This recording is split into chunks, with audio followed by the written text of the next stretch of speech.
Have you ever longed for a fresh homegrown mint plant to add a zing to your culinary creations, or a refreshing twist to your tea? Imagine the benefits of having your own mint supply, saving money and enjoying the freshness. Well, today we're going to guide you on how to grow your very own mint plant from clippings. It's simpler than you might think. First things first, you need a healthy, fresh mint stem, about 6 inches long, from the store. Now, let's dive into the process. Step 1. Carefully remove the lower leaves from the stem. This will encourage the growth of roots.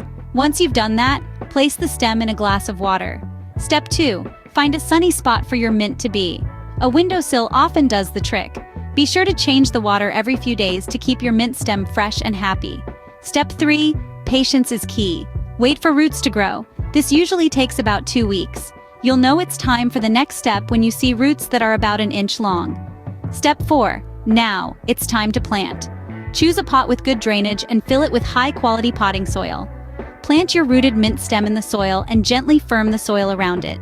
Step 5. Water regularly. Mint loves a moist environment, but be careful not to overwater. The soil should be damp but not soaking. And voila! You've successfully grown your very own mint plant from a store-bought clipping. Now, isn't that a breath of fresh air? So, to recap our simple steps to growing mint at home, start with a store-bought mint clipping. Place it in water until roots sprout. Next, transfer it to a pot with well-drained soil, and remember, mint loves sunlight. With regular watering, your plant should thrive. So there you have it, a simple, cost-effective way to grow your own mint at home. Remember, your mint plant needs plenty of sunlight and water to thrive.